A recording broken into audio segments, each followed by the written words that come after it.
Hello hi नमस्कार बच्चों, कैसे हैं आप सभी। आज हम स्टार्ट करने वाले हैं चैप्टर नंबर 3।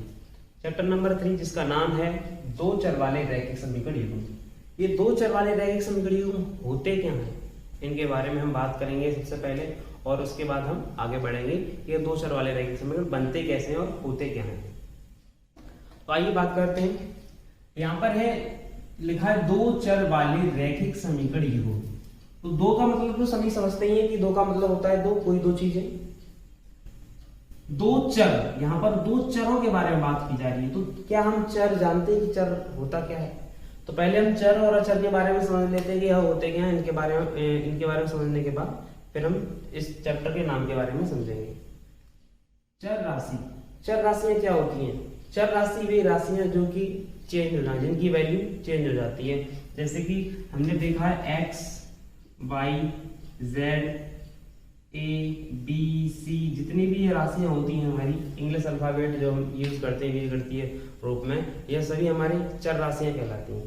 ये चर राशियां इसलिए कहलाती हैं क्योंकि इनकी जो वैल्यू होती है वो फिक्स नहीं होती है, वो सवाल के अकॉर्डिंग, क्वेश्चन के अकॉर्डिंग दी जाती है। आपने देखा होगा कहीं पर x बराबर 1 रखने पर, कहीं x बराबर 10 रखने पर, कहीं x बराबर 15 रखने पर। कहने का मतलब वो कंडीशन के अकॉर्डिंग है कि कहाँ पर किस समीकरण में किस चीज की जरूरत पड़ रही है, और हम x या y या z इन सब का वैल्यू क्या रखते हैं। तो इसीलिए राशि कहलाती है चर राशि है। इनकी वैल्यू चेंज हो जाती है, यानी कि वैल्यू चेंज होती रहती है, इसीलिए हम इन्हें क्या कहते हैं, चर राशि कहते हैं। इनका मान हमेशा कंडीशन के अकॉर्डिंग दिया होता है। अचर राशियां जो चेंज नहीं होती, जैसे कि 1, 2, 3, 4, यानी कि इस तरीके से कोई भी हमारी संख्या जो भी हम मैथमेटिकल नंबर पढ़ते हैं, जो भी नंबर्स होते हैं सभी के सभी हमारे क्या कहलाते हैं, अचर राशि। ये क्योंकि ये चेंज नहीं होते इसलिए हम इन्हें अचर राशि कहते हैं। आपने देखा होगा कहीं पर कि 2 बराबर में 4 लिखा, कहीं देखा है? नहीं। तो कहने का मतलब 2 का वैल्यू हमेशा 2 ही रहता है। 2 को ज्यादा से ज्यादा आप लिख सकते हो 1 + 1, दोनों को जोड़ने के बाद फिर भी 2 आएगा। लेकिन आप x का वैल्यू कहीं पर 10 भी देख सकते हो, y का वैल्यू कहीं 20 भी देख सकते हो, वो जरूरत के और कंडीशन के अकॉर्डिंग होता है। इसीलिए हम वे राशियां जिनकी वैल्यू चेंज हो जाती है, जिनका मान हर एक कंडीशन के हिसाब से बदल जाता है, वे चर राशियां कहलाती हैं। और जिनका मान नहीं बदला जाता, जिनकी वैल्यू नहीं बदली जाती, वो हर एक कंडीशन में सेम रहती हैं, वो अचर राशियां कहलाती हैं। तो यहाँ पर हमें समझ में आ गया कि चर राशि क्या होती है और अचर राशि क्या होती है। और अब आ जाते हैं हम अपने चैप्टर पे कि चैप्टर में क्या पढ़ना है हमें।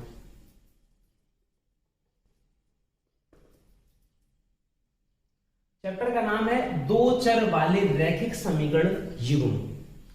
तो दो चर राशियां, एक ऐसा समीकरण जिसमें कैसी दो चर राशियां हो। तो समीकरण और बहुपद क्या होता है इसके बारे में थोड़ा सा और जान लेते हैं, इसके बाद आगे करते हैं। तो ऐसी दो चर राशियां, ऐसा समीकरण जिसमें दो चर राशियां हो। रैखिक का मतलब समझते हैं। रैखिक का मतलब जहां चर की अधिकतम घात 1 होनी चाहिए, वह रैखिक समीकरण कहलाता है। जहां पर चर राशि की घात अधिकतम घात 1 होनी चाहिए, वह कहलाता है रैखिक समीकरण। दो चर राशियां होनी चाहिए, ऐसा समीकरण पढ़ना है। और युग्म पढ़ना, युग्म का मतलब होता है जोड़ा। तो अगर मैंने यहाँ पर कोई समीकरण लिख दिया 2x + y बराबर में 5, ये लिख दिया, तो आपने देखा कि दो चर, तो यहाँ पर दो चर राशियां हैं इस समीकरण में, एक तो है x और दूसरी है y। तो दो चर, यहां तक तो क्लियर हो गया, दो चर राशियां होनी चाहिए। तो एक x हो गया, दूसरा y हो गया। रैखिक समीकरण कब होगा? जब चर राशि की घात अधिकतम 1 घात होगी। तो x के ऊपर कोई भी घात नहीं लगी तो वहां 1 होगा, यहाँ पर भी 1। तो यहाँ पर दोनों जो चर राशियां हैं उनकी अधिकतम घात क्या है? 1। इसीलिए हमारा लिखा हुआ समीकरण 2x + y बराबर में 5 एक रैखिक समीकरण कहलाएगा। दो चर वाला रैखिक समीकरण कहलाएगा। दो चर वाला रैखिक समीकरण। बात करें युग्म का मतलब क्या होता है? युग्म का मतलब होता है जोड़ा। एक ऐसा समीकरण जो कि दो चर वाला होना चाहिए, रैखिक समीकरण जिसका हम जोड़ा, यानी कि युग्म का मतलब होता है जोड़ा। तो हम यहाँ पर ऐसे दो समीकरणों का जोड़ा पढ़ने वाले हैं, जोड़े का हल करने वाले हैं, जो कि दो चर वाला होना चाहिए। कहने का मतलब मैं यहाँ पर एक और समीकरण लिख दूं, यहाँ पर x + 5y बराबर में 3। तो यहाँ पर एक ये हो गया, दूसरा ये हो गया। इन्हीं को हम दो चर वाले रैखिक समीकरण कहते हैं। तो यहाँ तक तो थी बात समझने वाली। और अब हम समझते हैं कि दो चर वाले रैखिक समीकरण के हल कैसे किए जाते हैं और कैसे हमें कर रहे हैं इस एक्सरसाइज। तो आइए समझते हैं दो चर वाले रैखिक समीकरण युग्म को कैसे हल किया जाता है। तो यहाँ पर हमें लिखा है कि हल करने की विधि। दो चर वाले रैखिक समीकरणों को हल करने के लिए ये कुछ विधियां होती हैं। पहली विधि होती है ग्राफी विधि और दूसरी विधि होती है बीजगणितीय विधि। ग्राफी विधि से भी हम किसी भी दो चर वाले रैखिक समीकरण का हल ज्ञात कर सकते हैं और दूसरी विधि होती है बीजगणितीय विधि, इससे भी हम दो चर वाले रैखिक समीकरण का हल ज्ञात कर सकते हैं। बीजगणितीय विधि के तीन प्रकार होते हैं। पहला प्रकार प्रतिस्थापन विधि, दूसरा होता है विलोपन विधि और तीसरा होता है वज्र गुणन विधि। ये तीन विधियां हैं। इन विधियों से हम किसी भी दो चर वाले रैखिक समीकरण युग्म का हल ज्ञात कर सकते हैं। जिसमें ग्राफी विधि में क्या होता है, ग्राफ बनाना होता है। प्रतिस्थापन विधि में जैसे कि नाम से समझ में आ रहा है, किसी भी x के या y के मान को y के पदों में रखकर, x के मान को y के पदों में रखकर हमें हल करना होता है। विलोपन, विलोपन का मतलब होता है गायब कर देना। यहाँ पर हम किसी भी पद को गायब कर देते हैं या कैंसिल कर देते हैं बराबर करने के बाद। और वज्र गुणन विधि, यहाँ पर इस विधि की बात करूं, जो वज्र गुणन विधि है ये इस बार 2023 और 24 के सेशन में इस बार सिलेबस में नहीं है, इसलिए हम इस विधि को तो नहीं पढ़ेंगे। ये दो यानी कि ग्राफी विधि है और प्रतिस्थापन विधि और विलोपन विधि, ये हमारे सिलेबस में, इनसे हम क्वेश्चनों को हल करना सीखेंगे। तो आइए हम आगे समझते हैं, कुछ समीकरणों के बारे में बात करते हैं कि कौन से समीकरण हमारे दो चर वाले रैखिक समीकरण है कि नहीं और क्या आप ये चीजें समझ पा रहे हो कि नहीं। इनके बाद हम फिर आगे चलते हैं इन विधियों पर। एग्जाम्पल को समझने से पहले हम एक और चीज समझ लेते हैं कि बहुपद और समीकरण में क्या अंतर होता है। बहुपद क्या होता है और समीकरण क्या होता है। जैसा कि मैंने पिछले चैप्टर में, बहुपद चैप्टर था आपका सेकंड चैप्टर, जिसको पढ़ाते समय मैंने एक फर्स्ट वीडियो डाला था जो कि बेसिक के बारे में था, चैप्टर के परिचय के नाम से, कि चैप्टर का परिचय क्या होता है, बहुपद क्या होता है, इसके बारे में। तो हम यहाँ पर भी समझ लेते हैं कि बहुपद और समीकरण में अंतर क्या है आखिर में। तो यहाँ पे लिखा है बहुपद, बहुपद क्या होता है और समीकरण क्या होता है। अगर मैंने यहाँ पर कोई लिख दिया, एग्जाम्पल ले लिया मैंने 2x + 5 ले लिया, यही मैंने इधर लिख दिया 2x + 5। यहाँ पे क्या होता है, समीकरण और बहुपद में केवल और केवल इस बात का अंतर है कि समीकरण के बाद कोई ना कोई इक्वल का साइन लगा होगा और उसके बाद कुछ ना कुछ वैल्यू या जीरो कुछ ना कुछ दे रखा होगा। समीकरण के बाद कोई ना कोई बराबर यानी कि बराबर का सिंबल लगा होगा और कुछ ना कुछ बराबर में 0 या 5 जो भी संख्या दी हो सकती है, वह कहलाता है समीकरण। बहुपद में कोई बराबर का साइन नहीं होता और समीकरण में बराबर का साइन होता है। बहुपद और समीकरण में केवल और केवल इतना अंतर है कि बहुपद को कभी भी बराबर का चिन्ह लगाकर नहीं लिखा जाएगा, यानी कि बहुपद केवल और केवल इस तरीके से लिखा होगा, और समीकरण बराबर का चिन्ह लगा होगा, उसके बाद कुछ ना कुछ कोई अंक या कुछ भी दे रखा हो सकता है।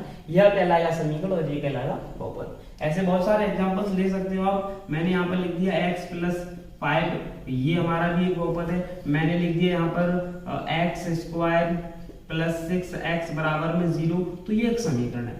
समीकरण और बहुपद में केवल और केवल यही अंतर होता है कि यहाँ पर बराबर का साइन दिया होगा और कोई ना कोई वैल्यू दे रखी होगी, और बहुपद में कुछ बराबर का साइन नहीं होगा, केवल और केवल पदों में दे रखा होगा। तो ये चीज हम समझ चुके हैं कि बहुपद और समीकरण में क्या अंतर होता है। आइए ये कुछ एग्जाम्पल हैं, इनको समझते हैं कि यह दो चर वाले रैखिक समीकरण युग्म है या फिर नहीं। मैंने कुछ एग्जांपल्स ले रखे हैं, यहाँ पर इन एग्जांपलों के माध्यम से हम समझेंगे, उन उदाहरणों के माध्यम से समझेंगे कि यह हमारे दो चर वाले रैखिक समीकरण है या फिर नहीं। तो अभी हमने पढ़ा था कि दो चर वाले रैखिक समीकरण एक ऐसा समीकरण जहां पर चर राशि की घात अधिकतम 1 हो तो वह रैखिक समीकरण कहलाता है, और दो चर राशियां होनी चाहिए उसमें। तो यहाँ पर हमारा जो पहला समीकरण है, क्या यह हमारा दो चर वाला रैखिक समीकरण है? आप लोग देख पा रहे हो, लिखा है 2x + 5y² = 5। तो यहाँ पर इस पहले एग्जांपल में दो चर राशियां तो हैं। पहली चर राशि जो हमें दिखाई पड़ रही है वो तो है x और दूसरी है y, लेकिन कहा गया था कि चर राशि की अधिकतम घात क्या होनी चाहिए, 1, लेकिन यहाँ पर तो घात कितनी है, तो यह हमारा दो चर वाला रैखिक समीकरण नहीं होगा। कह सकते हैं यह दो चर वाला तो है लेकिन रैखिक समीकरण नहीं है। लिखेंगे रैखिक समीकरण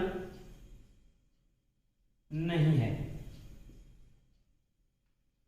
अगला एग्जांपल देखिए 9x प्लस 4y माइनस के z बराबर में 0। क्या ये दो चर वाला है? देखते हैं। x एक चर राशि है, y भी एक चर राशि है, z भी एक चर राशि है। किसी भी समीकरण में तीन चर राशि आ गई तो वो तीन चर वाला समीकरण हो गया।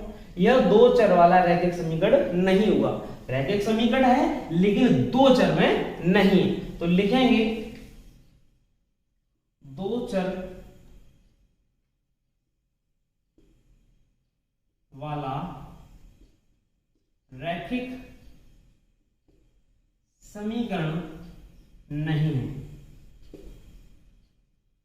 समझते हैं थर्ड वाले को। इसमें लिखा है x माइनस वाई बराबर में 1। दो चर वाला तो x एक चर राशि, y एक चर राशि, दो चर राशियां हैं। रैखिक समीकरण x और y की अधिकतम घात 1 होनी चाहिए, उससे ज्यादा नहीं होनी चाहिए। तो आप देख पा रहे हैं कि यहाँ पर x की भी कोई घात नहीं लगी और y के ऊपर भी कोई घात नहीं लगी। जब दोनों के ऊपर कोई घात ही नहीं है तो यह हमारा रैखिक समीकरण कहलाएगा। तो यह हमारा दो चर में रैखिक समीकरण है। आप लिखोगे दो चर में रैखिक समीकरण। यह दो चर में रैखिक समीकरण है ये वाला। बात करें इसकी, x की घात 3 प्लस 9 बराबर में 0। फोर्थ वाला एग्जांपल आप देख पा रहे हो। यहाँ पर x की अधिकतम घात 3 है और फिर दूसरी चर राशि नहीं है, x ही है केवल। तो ये क्या हमारा दो चर में रैखिक समीकरण होगा? नहीं होगा। x की अधिकतम घात 3 है इसलिए नहीं है, और दूसरी चीज यहाँ पर दो चर राशियां भी नहीं है। तो लिखेंगे दो चर में रैखिक समीकरण नहीं। आपका जवाब होगा दो चर में रैखिक समीकरण नहीं। क्लियर? बात करते हैं इस 5 वाले की। x बराबर में y। x है एक चर राशि, y है दूसरी चर राशि। बराबर में दे रखा है, बराबर से y को उधर ले जाओ तो x माइनस के y बराबर में 0 बचेगा। मैंने कहा था रैखिक समीकरण है तो बराबर का साइन होना चाहिए, है दो चर में होना चाहिए तो x भी चर राशि और y भी चर राशि। तो ये हमारा दो चर वाला रैखिक समीकरण हो जाएगा।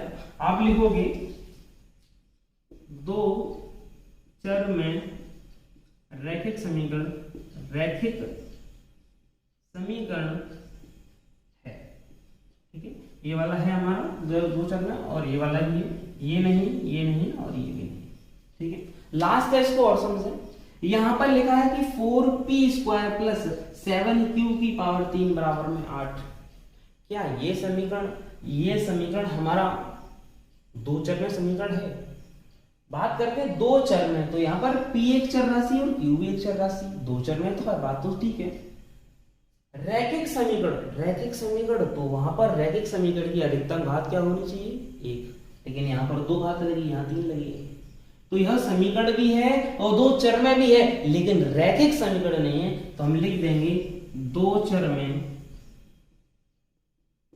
रैखिक समीकरण। दो चर में रैखिक समीकरण नहीं। दो चर में तो है लेकिन रैखिक समीकरण नहीं। दो चर में तो है लेकिन रैखिक समीकरण नहीं है। लिख देंगे नहीं है।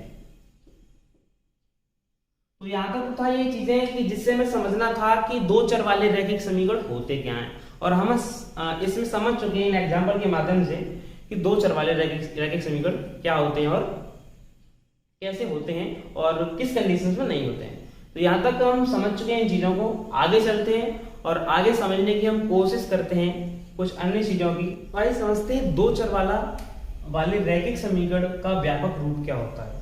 किसी भी दो चर वाले रैखिक समीकरण का व्यापक रूप क्या होता है, आइए समझते हैं। ये होता है इसका व्यापक रूप a1x plus b1y plus c1 बराबर में 0, a2x plus b2y plus c2 बराबर में 0। ये व्यापक रूप क्या है? Standard form. कोई भी दो चर वाला रैखिक समीकरण हमेशा इस फॉर्म में बनेगा। ये है उसका व्यापक रूप। आप देखोगे कि यहां पर हमारे जो दिख रहा है समीकरण में a1 b1 c1 a2 b2 और c2, ये क्या है? तो मैं आपको बता दूं जो a1 b1 c1 और A2, V2 और C2 ये सभी की सभी आपकी वास्तविक संख्या है, सभी वास्तविक संख्याएं। आप समझोगे अगर हमें कोई दो चर वाला रैखिक समीकरण दे रखा है तो हम इन A1, B1, C1, 2 इनका मान कैसे ज्ञात करेंगे, इनके बारे में हम समझने वाले हैं। पहली चीज कि यहाँ पर हमें इस तरीके से कोई दो हमारे रैखिक समीकरण दे रखे होंगे, दो चर में रैखिक समीकरण दे रखे होंगे और यहाँ से हम कैसे वैल्यू निकालेंगे। एक समीकरण है 2x + 5y - 9 बराबर में 0, 9x + 3y - 5 बराबर में 0, ये दो समीकरण दे रखे हैं। तो करना क्या है, यहाँ पर पहले समीकरण की तुलना पहले वाले से कर देते हैं, दूसरे वाले की दूसरे वाले से, तो हमें यहाँ पर इन सभी की वैल्यू मिल जाएंगी और हम आगे इनकी वैल्यू निकालने के बाद क्या करने वाले हैं वो समझेंगे। इन दो चर वाले रैखिक समीकरण के कैसे हल होने वाले हैं, एक हल होगा, अद्वितीय हल होंगे या कोई हल नहीं होगा, इन चीजों के बारे में हम इस व्यापक वर्ग समीकरण से तुलना करने के बाद इन चीजों को ज्ञात कर पाएंगे। तो आइए समझते हैं। तो यहाँ पर हम A1 और B1 का मान निकालना सीखते हैं, एक मिनट में सीख जाएंगे। आप लोग देखोगे x का जो गुणांक है, x का गुणांक है वो है A1, तो यहाँ पर है A1 का वैल्यू मैं इस समीकरण से निकालूं तो A1 का वैल्यू x का गुणांक कितना है 2, तो A1 का वैल्यू हो जाएगा 2। बात करें B1, B1 क्या हो जाएगा, तो V1 जो y का गुणांक है वो V1 है, वो y का गुणांक क्या है 5 है। बात करें C1 की, तो C1 क्या है जो अकेला लिखा है सेपरेट, ना तो x है उसके साथ में ना y है, वो है C1। तो यहाँ पर C1 का वैल्यू क्या है -9 चिन्ह के साथ लिखते हैं। तो आपको समझ में आया। तो ऐसे सेम कंडीशन यहाँ पर दूसरे वाले समीकरण से तुलना करोगे तो आपको यहाँ पर मिल जाएगा A2 का वैल्यू, और A2 का वैल्यू जो x का गुणांक है वो A2 है, तो यहाँ लिख देंगे 9। बात करें V2 क्या है, तो y का जो गुणांक है, y का जो गुणांक है वो है V2 यानी कि 3। और C2 की बात करें तो जो C2 क्या है, C2 जो अकेला सेपरेट लिखा है, ना जिसके साथ x है ना जिसके साथ y है, वो हमारा C2 है, वो क्या है -5। तो ये तो थी हम किसी भी दो चर वाले रैखिक समीकरण का जो व्यापक रूप होता है उससे हम उनकी तुलना करने पर ये A1, A2, B1, C2 ये निकालते हैं। ये हमारे अनुपात, इनकी हम तुलना करके पता कर सकते हैं कि कोई भी दो चर वाला रैखिक समीकरण के क्या हल होंगे और कैसे होंगे। आइए हम एक एग्जांपल के माध्यम से जानते हैं इनके बारे में कि किसी भी दो चर वाले रैखिक समीकरण के किस प्रकार के हल हो सकते हैं। दो चर वाले रैखिक समीकरण जब इस तरीके का व्यापक रूप होता है तब उनके हल क्या और कैसे होंगे। तो मैंने कहा कि किसी भी समीकरण की आप तुलना करके A1, B1, C1 और इसी तरीके से अनुपातों का मान निकाल लोगे, और मान निकालने के बाद जब आप उनकी तुलना करोगे तो किस तरीके से क्या हल होंगे उनके बारे में हम समझते हैं। एक एग्जाम्पल लिया है, इसके माध्यम से हम समझेंगे यहाँ पर। तो सबसे पहले एक एग्जांपल लिया है, इसको समझ लेते हैं, इसके बाद हम इन चीजों को समझने वाले हैं कि क्या हमने लिखा है। तो आपके सामने एक एग्जांपल है 5x - 4y + 8, 7x + 6y बराबर में -9 बराबर में 0। तो इसमें क्या होता है, कैसे होता है वो समझ लेते हैं। तो यहाँ पर अभी हमने समझा था कि इस व्यापक वर्ग समीकरण से, इस पहले समीकरण से हम पहले वाले समीकरण की तुलना कर देंगे और दूसरे वाले से दूसरे वाले की तुलना करने पर क्या मिलता है उन चीजों को समझते हैं। सबसे पहले मैं इस वाले की तुलना करूं तो मुझे पता है कि A1 का जो वैल्यू मिलेगा वो 5 मिल जाएगा, और मैं बात करूं कि B1 का जो वैल्यू मिलेगा वो -4 मिल जाएगा, और बात करें C1 तो C1 मिल जाएगा यहाँ पर 8। ऐसे इसी तरीके से सेकंड में तो यहाँ पर क्या आ जाएगा, A2 का वैल्यू जो आएगा वो आ जाएगा 7, और यहाँ पर जो V2 का वैल्यू आएगा वो आ जाएगा आपका 6। बात करें C2 की वैल्यू की तो C2 का जो मान आएगा वो आ जाएगा 9। अब करना है अनुपातों की तुलना। A1 की तुलना A2 से करते हैं, V1 का तुलना V2 से यानी कि अपॉन में रखकर अनुपातों की तुलना जब करोगे, और C1 का C2 से। तो यहाँ पे हम करके देख लेते हैं कि क्या मिलता है। कि हमने लिखा A1 अपॉन में A2 तो ये आएगा 5 अपॉन में 7। यहां पर रखते हैं V1 अपॉन में V2 तो ये आ जाएगा -4 अपॉन में 6, और इसी तरीके से हम कर लेंगे C1 अपॉन में C2 तो ये आ जाएगा 8 अपॉन में -9। आइए ना समझते हैं। यहाँ पर अनुपातों की तुलना करने के बाद ये अनुपात मिल गए हमें। अब अनुपातों क्या करते हैं, इन अनुपातों को हम चेक करते हैं क्या a1 अपॉन में a2 बराबर नहीं है v1 अपॉन में v2। ये पहली कंडीशन अगर फॉलो करता है तो देखते हैं, यहाँ पर हमने लिखा a1 अपॉन में a2, तो a1 अपॉन में a2 5/7 और फिर b1 अपॉन में b2 है -4/6। क्या 5/7 और -4/6 बराबर हो सकते हैं? ये प्लस की संख्या है, ये माइनस वाली है, दोनों बटे में है, लेकिन ये प्लस है ये माइनस। क्या प्लस वाली संख्या माइनस वाली संख्या के बराबर हो सकती? नहीं हो सकती। कहने का मतलब यह है कि ये इसके बराबर नहीं है। यदि यह अनुपात बराबर नहीं है a1 बटे में a2 और बराबर नहीं है v1 बटे में v2 की, तो इस कंडीशन में दिए गए दो चर वाले रैखिक समीकरण, यानी कि ये जो समीकरण दे रखा है, आपको एग्जांपल दे रखा है, इन दोनों समीकरणों के जो हल होंगे, जो हल होगा वो अद्वितीय हल होगा। अद्वितीय का मतलब केवल और केवल एक हल, दूसरा ना हो सकता। अद्वितीय यानी दूसरा हल नहीं होगा, केवल और केवल एक हल होगा। और इसका जो निकाय है ना, निकाय वो कैसा होगा? संगत, और रेखा है वो होगी प्रतिच्छेदी। जब ग्राफ बनाओगे आप, हम नेक्स्ट क्वेश्चन जब भी एक्सरसाइज स्टार्ट करेंगे वहां से हम क्वेश्चन करना स्टार्ट करेंगे और समझ लेंगे कि हमारी रेखा प्रतिच्छेदी क्या होती है। प्रतिच्छेदी रेखाएं जो एक दूसरे को इस तरीके से क्रॉस कर रही हैं, आप लोग देख पा रहे हो, ये क्रॉस कर रही है एक दूसरे को। यह रेखाएं हमेशा ऐसे दो समीकरणों की रेखाएं हमेशा कैसी बनेगी? ग्राफ बनाओगे तो प्रतिच्छेदी बनेगी। निकाय संगत होगा। संगत का मतलब दोनों रेखाएं एक दूसरे से कहीं ना कहीं संबंध बना रही होंगी, निकाय इसीलिए कैसा है? संगत है।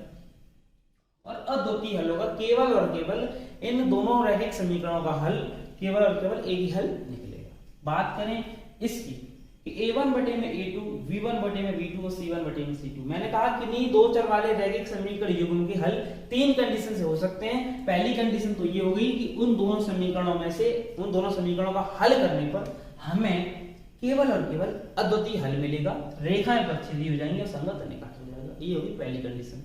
a1 बटे में a2, b1 बटे में v2 और c1 बटे में c2। यहाँ पर हम कोई और एग्जांपल ले लें और यहाँ पर तीनों के तीनों अनुपात एक दूसरे के बराबर हो जाएं। यहाँ पर तो नहीं थे इस वाले में, लेकिन बराबर हो जाएं। अभी देख लेते हैं सेकंड एग्जांपल और लेके एक एक करके दोनों का एग्जांपल लेते हैं, समझ लेते हैं कि यहाँ पर कब अनेक हल होंगे और कब कोई हल नहीं होगा। चेक करते हैं, तो एग्जाम्पल के माध्यम से समझते हैं। तो यहाँ पर आप a1 का वैल्यू निकालोगे इससे व्यापक वर्ग समीकरण से तुलना करने के बाद, तो a1 का वैल्यू निकाल आएगा 2, b1 का वैल्यू निकाल आएगा आपका 3 और c1 का जो वैल्यू होगा वो होगा 8। इसी तरीके से आप इसका निकाल लोगे a2 का वैल्यू 4, v2 का वैल्यू 6 और c2 का वैल्यू 16। यहां पर हम इस वाले को समझ रहे हैं कि अनेक हल कब होते हैं, अद्वितीय कब होते हैं, तो हम समझ गए पिछले एग्जांपल से। इस वाले से समझ लेंगे कि अनेक हल कब होते हैं, संगत कब और संपत्ति कब, ऐसे होगा, समझ लो। यहाँ पर आप अनुपातों की करते लेते हैं तुलना। तो अनुपातों की जब तुलना करोगे, अनुपातों की a1 बटे में a2 करोगे तो कितना होगा? 2 बटे में 4 है, 2 बटे में 4 है, इससे से कैंसिल, तो 1 बटे में 2 आ जाएगा। बात कर लें v1 बटे में v2 रखकर, तो v1 कितना है? 3 है और ये है 6, 3 से 6 कैंसिल, तो 1 बटे में 2। बात करें c1 और c2 की, तो c1 और c2 ये है 8/16, इससे ये कैंसिल हो जाएगा, तो ये भी 1 बटे में 2 आ जाएगा। यहाँ पर हमें एक चीज समझ में आ रही है कि अनुपातों की जब तुलना करोगे, अनुपातों की जब हमने तुलना की तो पता चला कि a1 बराबर है, a1 बटे में a2 बराबर है v1 बटे में v2 के बराबर है c1 बटे में c2। तीनों के तीनों अनुपात दोनों समीकरण में से जो हमने a1 a2 और v1 v2 c1 c2 निकाले हैं, उनकी जब तुलना करने पर देखा तो ये सभी के सभी 1/2 के बराबर आ रहे हैं। अनुपातों की तुलना करने पर तीनों के तीनों अनुपात 1/2 के बराबर हैं। और जब तीनों बराबर हों, जब तीनों ही बराबर हों तो अनेक हल होते हैं। ऐसी कंडीशन में दो चर वाले रैखिक समीकरण युग्म के अनेक हल होते हैं। अनेक का मतलब एक से अधिक, दो से अधिक, यानी कुछ भी हल हो सकते हैं, क्योंकि रेखाएं संपाती होती हैं। संपाती का मतलब एक रेखा है उसी के ऊपर ही दूसरी रेखा होगी। और संगत मतलब दोनों रेखाएं एक दूसरे के साथ है, निकाय इसलिए कैसा है? संगत है। और संपाती क्या हो कि एक रेखा के ही ऊपर दूसरी रेखा जो आपकी खींची जाएगी, इसको हम संपाती रेखा कहते हैं। यहाँ पर हमें समझ में आ जाना चाहिए कि हमने पहले वाले में भी समझा कि एक रेखा दूसरी रेखा को प्रच्छेद करती है। कहने का मतलब दो समीकरण है, पहला समीकरण दूसरा। पहले समीकरण से तो बना पहली रेखा और दूसरे वाले से दूसरी, जो कि दोनों को प्रच्छेद कर रही थी। दूसरे वाले में दो रेखाएं थी, एक रेखा थी उसी के ऊपर दूसरी रेखा आ गई। एक समीकरण, एक रैखिक समीकरण की केवल और केवल एक ही रेखा खींची जाती है। यहाँ पर दो रैखिक समीकरण है, इसीलिए दो रेखाएं हैं और हम यहाँ पर हल अनेक निकलेंगे। तब कौन सी कंडीशन में? जब रेखाएं समपाती होंगी। क्लियर? और अब हम समझने वाले हैं ये लास्ट वाला। लास्ट वाले में क्या है? कोई हल नहीं होता। तो कब नहीं होता समझ लेते हैं एक और एग्जांपल लेके।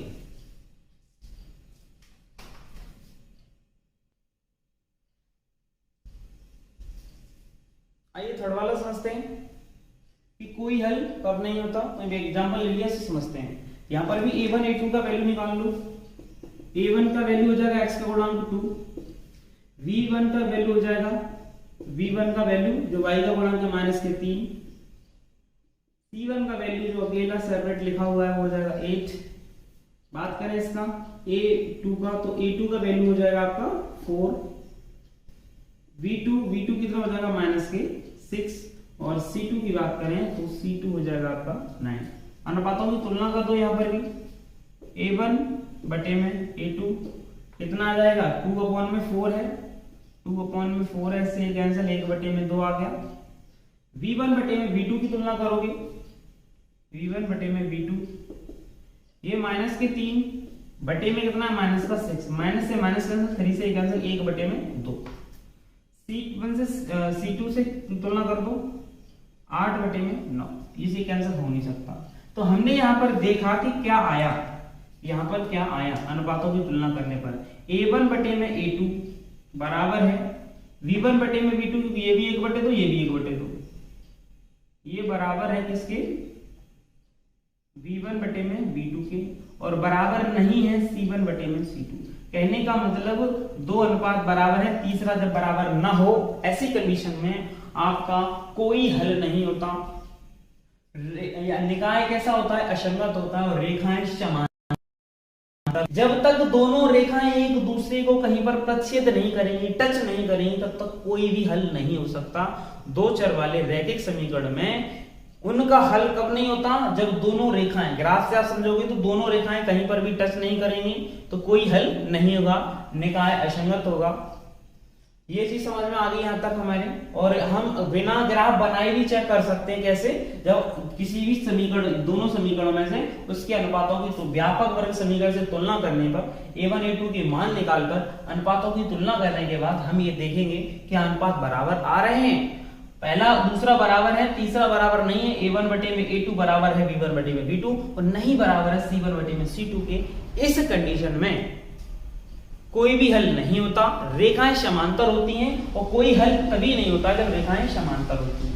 रेखाएं समांतर होगी, एक दूसरे से टच करेंगी नहीं, और टच करेंगी नहीं तो कहीं पर हल मिलेगा ही नहीं। यहां पर ये इन चीजों के बारे में हम समझ चुके हैं। इस थर्ड चैप्टर का जो भी बेसिक जानकारी थी इनके बारे में मैंने बताया कि किसी भी दो चर वाले रैखिक समीकरण को कैसे हम हल करेंगे और कैसे उनके हल ज्ञात करेंगे। तीन तरीके से हल निकल सकते हैं, या तो कोई अद्वितीय हल निकलेगा, दूसरा अनेक हल हो सकते हैं, कोई हल नहीं हो सकता। निकाय पहली कंडीशन में जब अद्वितीय हल होगा, संगत होगा, रेखाएं प्रच्छेदी होंगी। अनेक हल होंगे उस कंडीशन में संगत होगा, रेखाएं समपाती होंगी, और कोई हल नहीं होता तब क्या होगा? असंगत निकाय होगा, समांतर रेखाएं होंगी। यहां तक हमने इन चीजों के बारे में पढ़ा। अब हम स्टार्ट करेंगे नेक्स्ट वीडियो में अपना एक्सरसाइज 3.1। वहां पर हम क्वेश्चनों को हल करेंगे और समझेंगे कि इस यहाँ पर किस विधि का कैसे यूज करना है। तो यहाँ तक आज के लिए बस इतना ही। और अगर आप सेकंड चैप्टर पढ़ना चाहते हैं तो उसके लिए मैंने वीडियो बना रखा है, पूरा का पूरा चैप्टर एक ही वीडियो में मर्ज कर दिया है, तो वहां पर आप जाकर देख सकते हैं। और हम नेक्स्ट वीडियो के लिए आप तैयार रहें। नेक्स्ट वीडियो आने वाला है थर्ड चैप्टर का 3.1 एक्सरसाइज।